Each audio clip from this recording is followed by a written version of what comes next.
Mkurugenzi, Mkurugenzi Minisodes. Na kabla sijaingia kwa history ya leo ambayo inatilia mkazo the saying that if you get some 5 minutes, please use them to fear women. Because women ni hatari hapa nje. Wachana na watu hatari. But before we get there, wakurugenzi mumenifurahisha sana. Juzi hapa weekendi kuna wakurugenzi wamefurahi sana. Tumewatumia $50 za Sendwave. Well, a good chunk of you wananikuta kando, wananiuliza kwa email, Mkuru, mali tumepata, turushe ngapi? Guys. Hebu niambieni, mnataka kunirushia juu tu mnanimind ama ni kitu mumefundishwa? Unajua Kenya tuko na hiyo culture. Kenya, we don't believe good things can just happen. Lazima hapana, musukumie kitu, musukumie. Guys, you do not have to. Hiyo ni yenu, mumejishindia. Congratulations. Go ye and have fun. Wow. Hey. Wacha niseme nini sababu mnanipenda. Si ati ni juu culture yetu iko in such a way that lazima mtu arudishe mkono, hapana. But thank you nonetheless, your love naitambua sana. God bless you, man. Yeah, while we're still on the subject, your response imekuwa overwhelming. Now, like I said, naona ni kama baada ya muda usiokuwa mrefu tutarudisha tena giveaway nyingine ya Sendwave. So if I were you, I'd go down to the description hapa. Kuna link iko hapo. Click hiyo link, ingia pale, piga registration. Hiyo ndio link ya Sendwave, right? Piga registration pale. Ukishapiga registration, tumia promo code yangu Abel, alright? Then load hata kama ni $10, sisi wenyewe tutasukuma an additional $3. Yeah, of course, because we can. Fanyeni hivyo. Ndio next time hii kitu ikirudi, you never know, you might just be among the lucky ones wenye wanakimbiza nyumbani $50. Hey guys, mumesikia fiti hiyo weekend. Hey, I wish I were you. Bas, in case kuna mtu ajui Sendwave ni nini, it's a platform that enables you to hold, send and receive money in digital dollars. Yeah. Iko available in more than 100 countries, na unaweza toa hiyo pesa in the currency of the country that you're in. Kama uko Nigeria, umetumiwa dollars kwa Sendwave, una withdraw ikiwa naira. Ukiwa Rwanda, una withdraw ikiwa Rwandese francs. You know, it's very flexible. So, I'd hop onto the bandwagon if I were you, okay? Very nice. Haya, twende kazi. Now, before I remind you why you should all fear women, nataka tupige super shout out to a super customer of the day. Na leo tuna award none other than Mary Mukami. Hello! Big shout out to Mary Mukami. Bless you, man. Umeingia pale, umefanya mambo yako proper. Asante sana. Anybody else mwenye aliingia pale akafanya mambo yake, we see you.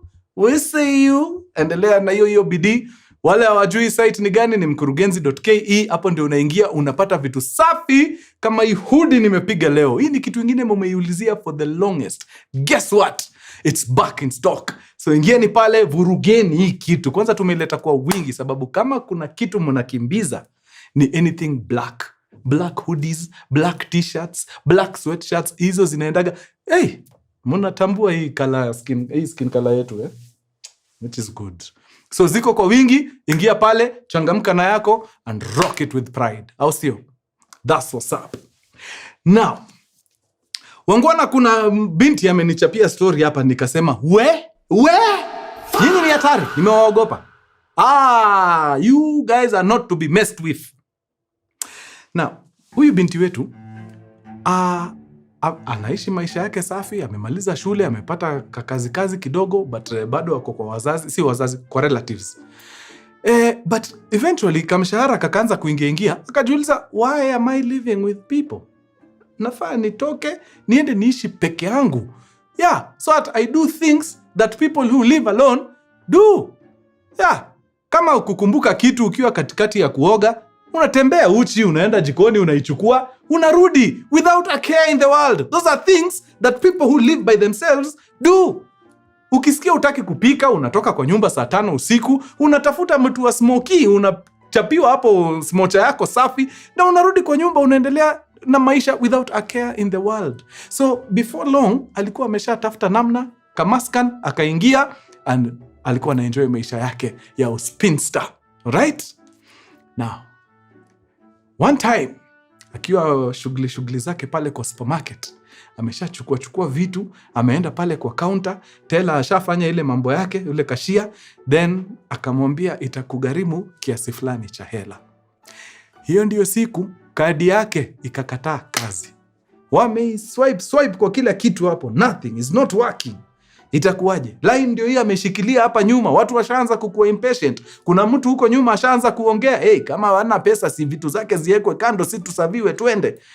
Then all of a sudden mtu akatoka tu hapa nyuma yake hivi, a very nice looking gentleman, clean shaven, amepiga luku yake safi, cologne, what a gwan. Akakuja pale mbele akauliza madam, pole sana, hii hitilafu kama hizi huwaga zinafanyika. Naona okay, haina mambo. Kata shopping ya huyu madam kwa hii kadi yangu. Uko sure? Yeah. Aki, thank you. I promise na kurudishia. Immediately hii kadi ikirudi kazi, lazima nikurudishie hii pesa. Akaambia, iko sawa. Maybe tu kiniona next time ninunulie kahawa. Okay? You can take my number. Msichana hajawahi ona mtu mali safi hivyo. Amempatia namba haraka sana. Akaenda nyumbani akashindwa, na huyu mtu nampatia namba, mbona a text? Why is it taking so much time? It's taking too long. Anirushia ataka ujumbe. Before long, ujumbe ikaingia. Excitement. Wakaanza kubonga. Kidogo wakaamua wakutane, wakakimbia date pale. Kahawa, nini. Well, before you can say photosynthesis, walikuwa tayari wameamua. They are an item. So hivyo ndio msichana wetu alijipata kwa mahusiano. Turns out mjama wetu wako in the construction business. Ama ni logistics. Think ni logistics. Safirisha vitu hapa na pale. The money seems to be good sababu vile anakaa muonekano wake safi sana. Then after we date for a while, jamaa akasema okay. I feel like we should move in together into a, slightly bigger house. Okay? Hii mambo ya kukutana kwa bedsitter hapa kidogo. Why don't we look for, a nice one bedroom, tuingie, tuanze maisha safi. Dem akadai iko sawa, kaende sana. Wakaingia house hunting. Wakapata kejafiti sana, one bedroom, this is it. So ikakuwa sasa ni kulipa dipo, rent, bas, wahamishe vitu. Charlie akaambia dem, kuna hitilafu kidogo sana. Fanyaje? Since hii job yangu imeamua kunipeleka places nyingi, hakuna haja hii nyumba ikuwe under me. Because I will not be around most of the time. Wacha hii nyumba ikuwe under wewe. Of course, rent itakuwa ni shughuli yangu na nini. But since kuna kamradi kako mahali akajaiva vizuri, we shughulikia hii deposit na hii rent, then mambo yangu na ita align very soon. Bas, ni hivyo. Sasa mimi I will take it from there. Well, kama umekuwa ukisikiza story zangu, unajua hizi ni dalili za red flags. Lakini sababu huyu mrembo wetu ako in love, anaziona kama zile mabendera za birthday. Unajua zile zinaanikagwa huku kwa ukuta as decorations. Hakuna red flag anaona hapo. So akamwambia, iko sawa baby. Wacha nitasort. Akasort rent, akasort dipo. Ikakuwa kutoka kwa bedsitter kwenda kwa one bedroom, mtakaa kama wakimbizi, hamnaga vitu. So lazima kuna vitu zitaongezwa hapo. Mrembo akanunua, kitanda mpya, carpet mpya. Yani akadisia mavitu. But promise ilikuwa, once ile mradi imeiva, si pesa itarudishwa. Kidogo hii mradi ya hivi. In fact, dem anakopwa sana. Nisaidie na ka 20 Gs, kuna kitu nafaa kufanya sijui wapi.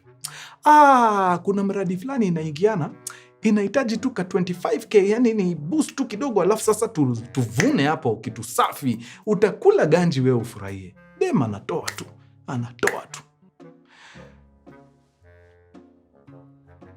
Ikafika wakati. Yani unajua Mungu akitaka tu kukuonyesha uko na nani kwa nyumba, yani anachukuaga fursa. Anakuonyesha peupe. Dem akaenda kazi vizuri kabisa. Hiyo siku boss wake akakuja na very good mood. Yaani akauliza, "Mnafanya kazi mpaka jioni on Friday? Why? Kwani nyinyi ni watu wa mjengo? Kwa nini unafanya kazi the whole day mpaka Friday?" Leo ni Friday. Ikifika saa 6:01 sitaki kuona mtu kwa hiyo ofisi. Kila mtu aende ajivinjari, enjoy your weekend. See you on Monday fully energized, ready for another week. Watu wakafurahi, wakatoka ofisi, kwenda. Dem hata kufuata wenzake, alienda straight home. Aende bana, tulie bana, ka weekendi kaanze nini. Anafika kwa mlango yake, anasikia mziki ndani. Then ni kama anasikia mazungumzo. Kuna watu ni kama wanaongea huko. Anashindwa, kwani niko kwa room? Hapana, hapa ni kwangu. Akaamua, okay, acha nigonge tu. Akanok mlango. Kidogo anasikia mtu akitembea akivuruta slippers. Kuna vile wasichana wanatembea na slippers. Akakuja, akafungua mlango. Kubum. Shut. Alipatana face to face na msichana amepiga towel hapa. Friday saa 8 mchana. Dem anamwangalia anashindwa, babe, kwani tuliitema mafua leo? Kidogo huyo babe anaulizwa kama mamafua aliitwa leo, anatokea hapo nyuma. Hata ako na towel. Wangwana, huyu ndume na huyu msichana wanaweza kuwa walikuwa wamejifunika towel huko kwa nyumba wasome Biblia. Your guess is as good as mine. So dem kwanza amechanganyikiwa, anashindwa, wait a minute. Hii nyumba nimeifurnish, nimeleta huyu mtu hapa nikifikiria tuko na future pamoja, ameamua kunitendea hivi. Na huyu dem ananitenda naye ako na attitude mbaya. In fact anashindwa, huyu peasant ni nani huyu anasimama kwa mlango anatusumbua wakati tuko kwa activity zetu sisi. So dem akaambia, okay, I think kumekuwa na nini, huyo mtu hapo nyuma yako actually ni mtu wangu. But I thought, ni sawa, iko sawa. Na akachana na hiyo story na akapotea. Of course anarudi baadaye after all dem ameshaenda. Kaingia tu mahali pale ndani akajifungia, akalia. Then akamaliza kulia. Jamaa akakuja hapo akaanza kujitetea, unajua hata si vile unafikiria, kuna kamaradi fulani nakimbiza ndio kwa maana. Okay, na problem, iko sawa. Ladies, hamkuniambia kuna kuoga na point ukishamaliza kugrieve vizuri. Once the grieving is done, sasa ile part ya anga ikishaingia ichanganywe tu vizuri na the need to revenge. Mnakuaga watu hatari. So dem kwanza akaplay it very cool. Kila kitu iko sawa. In fact, baba nishakusamehea, iko sawa. You do your thing, man. Yeah, future yetu bana iko ahead of us. Hakuna haja ya kuharibu vitu. Wewe tuendelee mbele. Kwanza jamaa akashanga, nimesamehewa. Oh, nice. Iko sawa. Kaambia, in fact, babe, ile mradi nashindaga nikikwambia hiyo inaenda kuiva. Ikiiva, utapenda. Dem akaambia, go baby. Iko sawa kabisa. Na hivyo ndio Charlie aliendelea na maisha kama kawaida. Wangwana, huyo mrembo kitu alifanya ni alingoja siku moja wakati jamaa yuko rada, akaingia kila mahali. Laptops, simu, emails, messages, chats, kila kitu. Akadiscover apart from yeye na huyo mwenye walikuwa na yeye juzi, kuna wengine. Huyu jamaa huaga anawazungusha hivyo. Na kuwakopa pesa, amewakopa wote. Amepiga watu. Apart from just kukopa wasichana pesa, kuna watu wamegonga. Anajifanya sijui ana run company gani, ana defraud watu kuja ni kufanyia service fulani, ukimlipa anaingia mitini. So anakutana na message hapo za watu wake, manze nilikutumia X amount, umenighost. Manze pesa yangu kumbe huyu anatuplay, anatutapeli na anatapeli watu huko nje. Iko sawa. After amemaliza kufanya kazi yake ya forensics, akapiga simu kwa ule madam mwenye aliwakuta pamoja. Huyo akampigia. Akamwambia, ni aje? Iko siku ulikuwa na mjamaa pale alafu nikatokea. nikawafumania hapo. Kwenda huko, unataka nini? Mbona unanicall? Kaambia relax. Ni hata sina ubaya. Nataka tu nikuambie hakuna harusi unapangiwa unaniniwa wewe. Mko wengi. Juu kwa zile message alikama kadiscover huyu jamaa wake amepropozia huyu msichana mwenye aliwakuta pamoja. Na in fact mpaka harusi inapangwa. Sasa amecall kumwambia hiyo harusi unafikiria mko nayo. Nataka tu kukuambia it is in your best interest hiyo harusi isi happen, sababu huyu mtu wako ni tapeli. Amenitapeli mimi, niko sure pia yeye anakutapeli, na kuna list ya watu wengine wengi hapa nje. Wasichana wanaombwa mapesa left right and center wako. Wasichana wamepromisiwa mandoa wengi, niko na hiyo list yote. So either ukue tu mtu wako na akili unijoin, ama uamue tu kukua bombavu uingie kwa hiyo mtego unataka kuingia. The choice is yours. Ukisha make your decision, wewe nitafute. Namba yangu ndio hiyo. I guess ode malikatini akaona yenyewe jo. Sisterhood, hakuna haja ya kuiangusha. Wacha tu nishikane na huyu, sababu ameshafanya hiyo forensic wakamepata hiyo shughuli yote. Hakuna haja pia mimi nijiingize wapi kwa hii mtego. So akacall back akaambia mrembo, okay, nishamaliza kulia. So unasema tuendelee aje kutoka hapa? Kaambia, but very nice. Sasa now you're talking. Hii harusi yako mumeipanga lini? Akamwambia tarehe. Okay. Mumefika kwa stage gani ya preparation? Tuko hapa na hapa. Very nice. Wacha tuisupport. Wacha tuisupport. Ni nini inahitajika? Maganji hapa na pale ni nini? Okay. Sawa. Mahali unakwama unasema tunasukuma. Harusi lazima ifanyike. Na wakaanza mipango ya harusi. Huyu msichana anasaidia klande wa mtu wake kupanga harusi. Wakaipanga vizuri kabisa. Yaani mpaka huyu dem akapelekwa kwa wazazi wa huyu jamaa. Na sasa hiyo wakiwa kwa wazazi wa jamaa, huyu mwenye anapanga hii revenge ako mahali anabriefiwa kila kitu, wanatumiwa mpaka mavideos. Tuko huku tumeona wazazi nini. Anaambiwa iko sawa, tuendelee hivyo. Ikafika mahali sasa kuna maganji zinahitajika. Of course ni responsibility ya jamaa kuraise do. Jamaa akakuja kwa huyu mwenye amekosewa, ambaye ndio saa hii.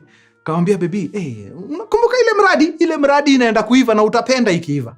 Nilikuwa tunaomba kama unaweza nisaidia tu na 1000 kama 30 angalau. 50 itaweza sana, lakini sitaki kukufinya. Wewe ile utaweza itasaidia sana. Mrembo sababu ako committed to the cause, akatafuta hiyo ganji akampea. Si unasema ni ya mradi? Akapea jamaa, kumbe mradi ni harusi inapangwa. Dem akampea, ikakuwa iko sawa. Na aka-update huyo the bride to be. Mtu wako hata ashanikopa. Nimempatia. So mpango wacha iende vile inafaa. Kila kitu mufti. Ladies and gentlemen, finally the day came. Harusi ilikuwa imepangwa. Kumbe guys, siri ya kupanga harusi kali ni kuweka kama ex wako hapo.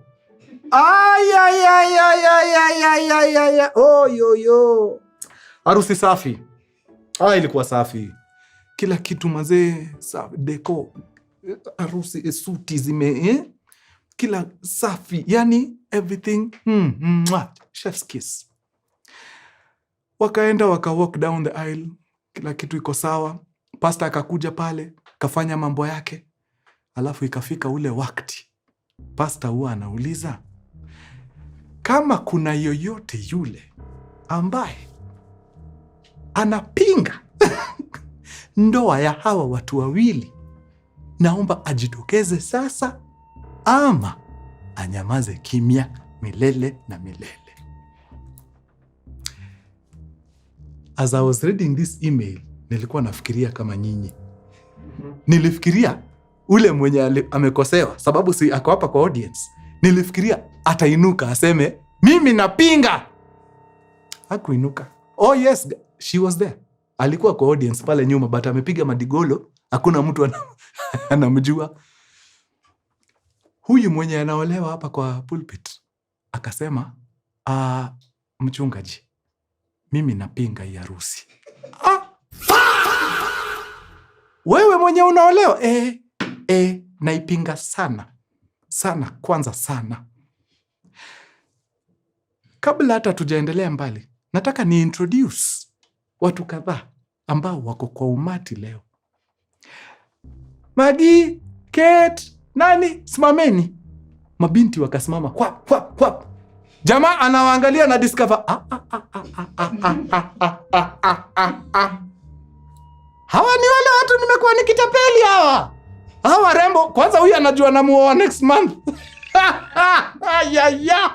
Hawa wametoka wapi?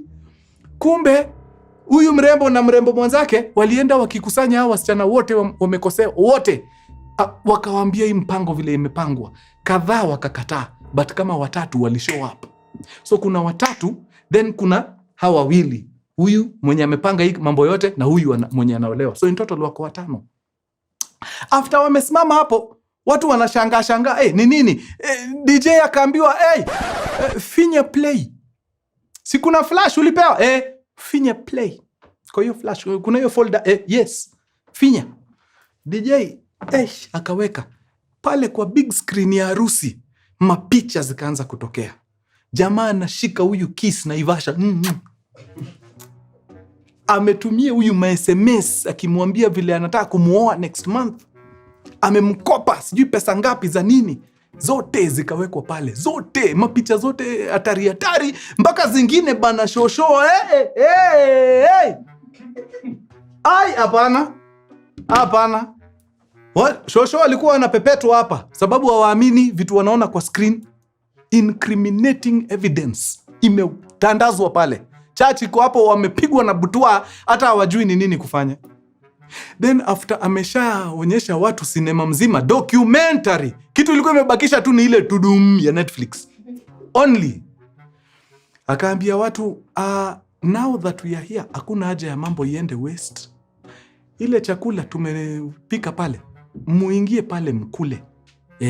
Lakini kabla mkule, mungoje kwanza mwenzetu achukuliwe na escort services, apelekwe mahali anafaa kuwe. Dakika hiyo mapolisi ndio hao wanaingia. Yani kitu ilikuwa coordinated, yani imepangwa. Polisi wakakama, wakafika pale kwa pulpit, wakaita jamaa jina, unaitwa tunataka tukushike kwa wizi, kwa kosa la obtaining through false pretense. Na umeobtain wengi. You have a lot to answer. Wakampiga chengerere hapo immediately. Mara moja kwa Mariamu, straight mpaka ndani. Ndio watu wakariliziwa, waende wakule, waende nyumbani, sababu sasa hii chakula itapelekwa wapi? Take 5 minutes to fear women. Sasa mumeona? Yeah. Wangwana. Baada ya kama siku 2-3 ndani, one of the ladies ameenda police station kuangalia huyo mfungwa huko. Ana discover kuna mtu ameingia saa hii na gari za Kisumu zinaitwa nini? Mbukinya. Imemuleta na Mbukinya safi hapo. Amekuja. Madam amejiintroduce vizuri sana. Akasema ni aje? Naitwa XYZ. Mimi ni mke wa huyu ambaye ako hapa ndani. Nimetoka Kisumu, anakuaga ameniwacha huko, anakuja shughuli zake za hustle. Nimesikia mumemshika kwa mambo ya wizi. Ndio nilikuwa nimekuja kumuona. Hata watoto wake 3 nimewaacha nyumbani. So not only was this guy gallivanting with numerous women, alikuwa already na goat wife, ushago, na watoto 3. Yani wanaume pia nyinyi muogopo. In fact, guys, take 10 minutes to fear men.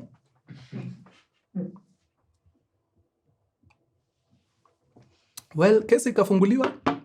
Akapatikana jamaa kona kesi ya kujibu. Yeah, I think aliachiliwa na bond ya karibu $500,000 or something. As hiyo kesi inadiskasiwa. I could be wrong, but I think so. I think nilisoma kitu kama hiyo kwa email. Yeah. But the way things are looking, anaweza ingia ndani. Sababu msichana mmoja alisema, not today. Not today. Lazima utalipia. Yeah. Mimi sidhani niko na hiyo bandwidth ya kushikilia hasira hivyo.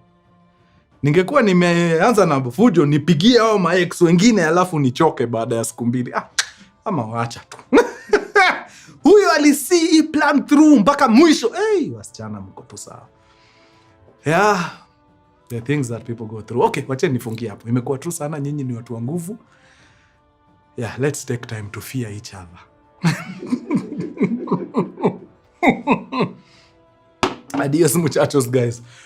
Peace. Haya. Wacha nikuje niwapeleke nyumbani.